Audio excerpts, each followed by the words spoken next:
अस्सलाम वालेकुम। इस वीडियो में हमारा जो टॉपिक है वो टॉपिक है जी सब रिंग का टॉपिक।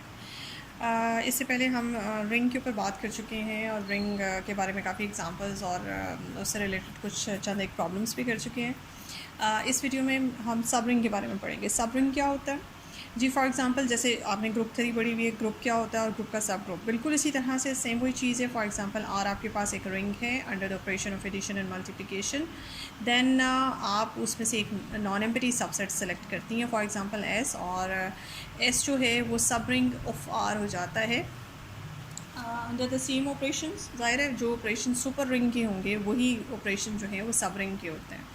फॉर एग्ज़ाम्पल इसमें से आप दो एलिमेंट्स उठाएं, ए और बी सेलेक्ट करते हैं और आप उनकी सब्ट्रैक्शन और उनका प्रोडक्ट, ठीक है, तो ये दोनों का जो भी आंसर होता है फॉर ऑल द एलिमेंट्स, तमाम एलिमेंट्स अगर ये काम करते हैं कि उनकी सब्ट्रैक्शन, उनका प्रोडक्ट अगर एस में ही चला जाता है तो फिर एस जो है आपका सब रिंग बन जाता है। अदरवाइज सब रिंग प्रूव करने का क्या तरीका है कि आपका फॉर एग्जांपल आर एक रिंग है, उसमें से एक नॉन एम्प्टी सबसेट है, सेलेक्ट करते हैं। अगर वो non empty set under the same operation of addition and multiplication, इस वक्त आपने ऑपरेशन एडिशन और मल्टीप्लिकेशन के लिए बस सेम ऑपरेशन जो सुपर रिंग के हैं उन्हीं ऑपरेशंस के अंडर एस भी आपके पास रिंग बनाता है, ठीक है, यानी कि रिंग की 8 कंडीशंस को सेटिस्फाई करता है, तो फिर एस आपका सब रिंग हो जाएगा। लेकिन वो लॉन्ग मतलब वो एक लंबा प्रोसीजर है कि आप 8 कंडीशंस वैसे ही सेटिस्फाई करो किसी सेट को रिंग चेक करने के लिए, तो उसके बजाय ये शॉर्ट टेक्निक जो है आप इसको यूज़ करेंगे। आप ये 2 कंडीशन वाला थ्योरम जो है या 2 कंडीशन वाला फार्मूला जो है वो इस्तेमाल करेंगे बजाय इसके कि आप 8 कंडीशन सेटिस्फाई करें। तो ये एक थ्योरम की स्टेटमेंट भी है, ये एक थ्योरम भी है, इसको प्रूव भी किया जा सकता है। ये प्रूव मैं आपके ऊपर छोड़ती हूँ, छोटा सा प्रूव है, ईजी है, ठीक है, आप इसको खुद कर सकते हैं। अच्छा जी, ये तो प्रूफ आप खुद भी कर सकते हैं, बस आपने ये याद रखना है किसी भी सेट को रिंग प्रूफ करने के लिए लंबा चौड़ा काम नहीं करना, बल्कि आपने ये 2 कंडीशंस सेटिस्फाई करवानी है, ठीक है जी। उसके बाद थोड़े से कुछ फैक्ट्स हैं जो मैं आपके साथ शेयर करना चाहती हूँ आइडेंटिटी एलिमेंट की रिस्पेक्ट से। समटाइम्स क्योंकि रिंग जो है वो आपके पास अंडर एडिशन ग्रुप होता है, बीलिंग ग्रुप होता है, अंडर मल्टीप्लिकेशन तो वो सामिक ग्रुप होता है। तो अगर वो मल्टीप्लिकेटिव आइडेंटिटी कंटेन करता है तो फिर हम कहते हैं this is the ring with unity, ठीक है, ये रिंग जो है वो यूनिटी के साथ है, यानी कि अलग से वो मेंशन होती है। मल्टीप्लिकेटिव आइडेंटिटी की जो प्रॉपर्टी है वो अलग से फिर लिखी जाती है कि रिंग विद आइडेंटिटी, इसका मतलब होता है इसमें मल्टी आइडेंटिटी का मतलब अलग से मल्टीप्लिकेटिव आइडेंटिटी भी है। लेकिन किसी सेट को रिंग होने के लिए मल्टीप्लिकेटिव आइडेंटिटी की ज़रूरत नहीं होती, कि ज़रूरी नहीं कि वो मल्टीप्लिकेटिव आइडेंटिटी भी कंटेन करे तो वो रिंग होगा। अच्छा, कुछ फैक्ट्स हैं जो कि क्योंकि ज़ाहिर है रिंग जो है वो ग्रुप की ही सुपरलेटिव फॉर्म है, थोड़ी सी उसको थोड़ा सा एडवांस कर दिया जाए और मज़ीद कंडीशंस उसके अंदर आ जाएं थोड़ी सी, तो फिर वो रिंग बन जाता है। तो ग्रुप के अंदर नॉर्मली जो अब मैं बातें बताने लगी वो ग्रुप के अंदर ट्रू नहीं है। ग्रुप के अंदर ये होता है कि फॉर एग्जांपल अगर आपके पास जी ग्रुप है और एच उसका एक सब ग्रुप है, तो जैसे मैं यहाँ पे लिखूँ G is a group under multiplication, for example, and H is a subgroup. तो फिर H का जो ऑपरेशन है वो भी मल्टीप्लिकेशन का ही होगा। एंड सेकेंडली जो आइडेंटिटी आपके सुपर ग्रुप में है वही आइडेंटिटी आपके सब ग्रुप में होगी। G is a group under multiplication, तो 1 इसके अंदर मल्टीप्लिकेटिव आइडेंटिटी है, वही H के अंदर भी मल्टीप्लिकेटिव आइडेंटिटी भी 1 ही होगी। तो वहाँ पे तो ये फैक्ट नहीं था, लेकिन जो फैक्ट मैं अब बताने लगी हूँ वो उसका थोड़ा सा ग्रुप से हट के हैं। आपके पास रिंग्स में क्या होता है कि फॉर एग्जांपल यहाँ पे पहला केस है आइडेंटिटी ऑफ द रिंग, सब ring and ring may be different, यानी कि सबसे पहला कंडीशन ये है कि आपके पास सुपर रिंग के अंदर एक एलिमेंट है जो कि मल्टीप्लिकेटिव आइडेंटिटी का कैरेक्टर सेटिस्फाई कर रहा है, वो एलिमेंट सब रिंग के अंदर मल्टीप्लिकेटिव आइडेंटिटी का कैरेक्टर नहीं सेटिस्फाई करता, यानी कि मल्टीप्लिकेटिव आइडेंटिटी सुपर रिंग के अंदर कोई और एलिमेंट है और सब रिंग के अंदर कोई और एलिमेंट है, जबकि ऐसी कोई बात हमने ग्रुप में नहीं पढ़ी थी। ग्रुप में जो एलिमेंट सुपर ग्रुप में मल्टीप्लिकेटिव आइडेंटिटी होता है वही सब रिंग के अंदर भी आइडेंटिटी होती है। यहाँ पे ऐसा नहीं है। ये देखें, identity of the sub ring and ring में बी डिफरेंट। इसकी मैं एक एग्ज़ाम्पल दूंगी, आपको एग्ज़ाम्पल से शो करती हूँ कि मिसाल के तौर पे आपके पास एक रिंग है, फॉर दिस एग्ज़ाम्पल इसकी है, आर आपके पास एक रिंग है और इसके अंदर 3x3 ऑर्डर के मैट्रिसेस पड़े हुए हैं, यानी कि रिंग ऑफ मैट्रिसेस। ये सेट ऑफ मैट्रिसेस है जो कि रिंग बना रहा है। अब इसके अंदर मैट्रिसेस हैं और just like A B C G E F G H K, और ये सारे ए बी सी जी जो हैं, ये सारे एलिमेंट्स जो हैं A B C G E F G H K, ये सब के सब रियल नंबर्स हैं, रियल नंबर्स हैं, ठीक है जी। यानी कि आप ये समझिए कि ये एक सेट ऑफ मैट्रिसेस है जिसमें 3x3 ऑर्डर के मैट्रिसेस हैं और उस मैट्रिक्स की हर एंट्री जो है वो एक रियल नंबर है।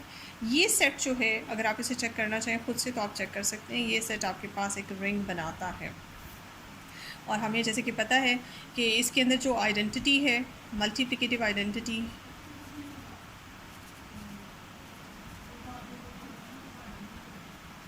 इसके अंदर है, जैसे कि हमने यूनिटी वाला मैट्रिक्स पढ़ा हुआ है 1 0 0 0 1 0 0 0 1, ये इसकी आइडेंटिटी है। लेकिन इसका एक सब रिंग मैं आपको दिखाती हूँ। कंसिडर अ सब रिंग, एक सब रिंग आप इसका कंसिडर करें एस, उसके अंदर पे 3x3 ऑर्डर के मैट्रिसेस हैं, लेकिन वो वाले मैट्रिसेस जिनकी सारी एंट्रीज सेम है, such that X belongs to set of real numbers. इसी में से आपने कुछ ऐसे मैट्रिसेस सेलेक्ट किए जो इस तरह की स्पेशलिटी रखते हैं, यानी कि उनकी सारी एंट्री सेम है। अब ये जो सेट है, ये सेट भी अगर आप चेक करना चाहें तो आप चेक कर सकते हैं कि ये सेट भी रिंग बनाता है। ये जो ऊपर मैंने आपको दो कंडीशंस बताई हैं, आप इसे चेक कर सकते हैं, ये सब रिंग होगा इसका, ठीक है जी। इसके अंदर ये वाला जो मैट्रिक्स है ये है ही नहीं, मौजूद ही नहीं है, क्योंकि इस मैट्रिक्स में क्या है, मेन डायगोनल के एलिमेंट्स 1 1 1 हैं, बाकी सारे ज़ीरो हैं। तो इसके अंदर तो मैट्रिसेस ऐसे पड़े हुए हैं जिसकी सारी एंट्रीज सेम है, तो इस लिहाज से इस डेफिनेशन को ये वाला मैट्रिक्स सेटिस्फाई नहीं करता, ये मैट्रिक्स एस में आ ही नहीं सकता। तो ये मैट्रिक्स एस में आ ही नहीं सकते, इसका मतलब है कि एस के अंदर आपके पास यूनिटी मौजूद ही नहीं है। होता है यहाँ पे आपके पास एक और मैट्रिक्स है जो दूसरा मैट्रिक्स है, इसके अंदर इस तरह का एक मैट्रिक्स है, ये 1/3 1/3 1/3,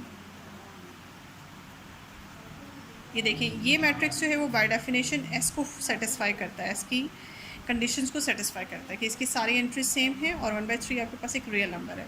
सो ये वाला जो मैट्रिक्स है ये आपका पाया जाता है एस में। और ये मैट्रिक्स अगर आप चेक करें इसको किसी भी इस मैट्रिक्स इस सेट के किसी भी मैट्रिक्स के साथ लेफ़्ट से मल्टीप्लाई करें या राइट से मल्टीप्लाई करें, आपके पास आंसर में वो मैट्रिक्स वापस आ जाएगा। यानी कि जैसे आइडेंटिटी, मल्टीप्लिकेटिव आइडेंटिटी का करेक्टर होता है, वो लेफ़्ट और राइट से मल्टीप्लाई होकर आपको आंसर में वही एलिमेंट दे देती है। सो आप इस मैट्रिक्स को किसी भी मैट्रिक्स के साथ उठाएं और मल्टीप्लाई करें, लेफ़्ट से मल्टीप्लाई करें, राइट से मल्टीप्लाई करें, आपके पास आंसर में वही मैट्रिक्स दोबारा आ जाएगा।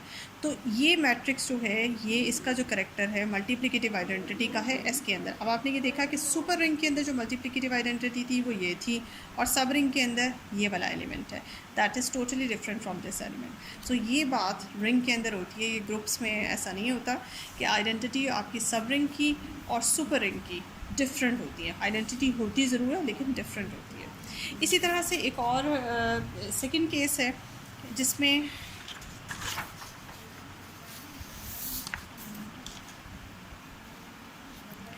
केस 2,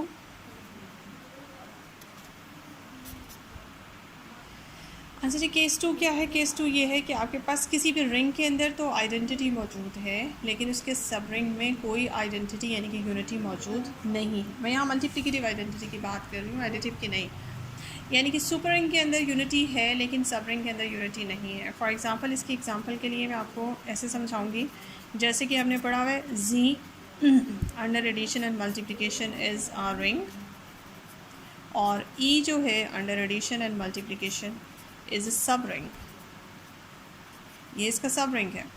अब जी के अंदर तो 1 मौजूद है लेकिन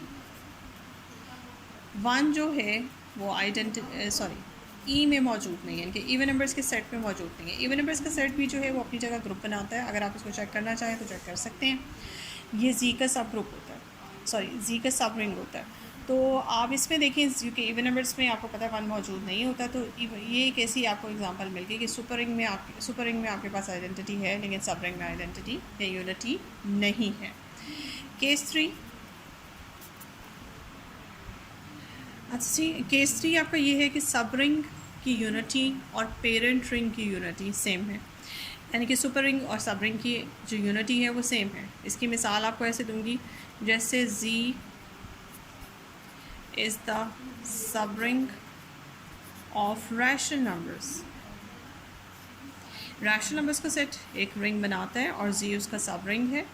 अब Z में भी आपके पास 1 मौजूद है और Q में भी, यानी कि रैशनल नंबर्स में भी 1 मौजूद है। तो सुपर रिंग की और सब रिंग की यहाँ पे यूनिटी मैच करती है।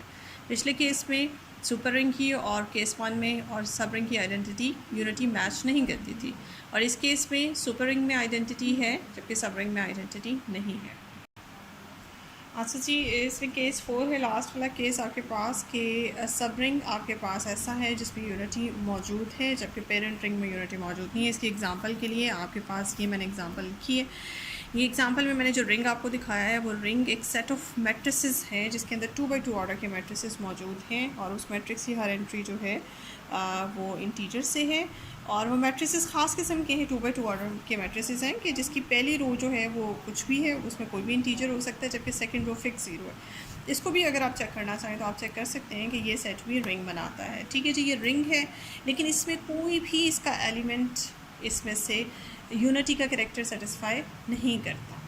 लेकिन इसी का एक सब रिंग है, ये देखें एस, इसी में से मैंने उठाया 2x2 के मैट्रिसेस कुछ उठाए जो इस तरह के थे जिनमें ये 1 यानी कि फर्स्ट रो फर्स्ट कॉलम में जो पड़ा हुआ एलिमेंट है वो कोई भी इंटीजर है, बाकी तीनों एलिमेंट फिक्स 0 हैं। तो ये जो सेट है वो इसका सबसेट है। इसको चेक किया तो ये इसका सब रिंग भी बनता है।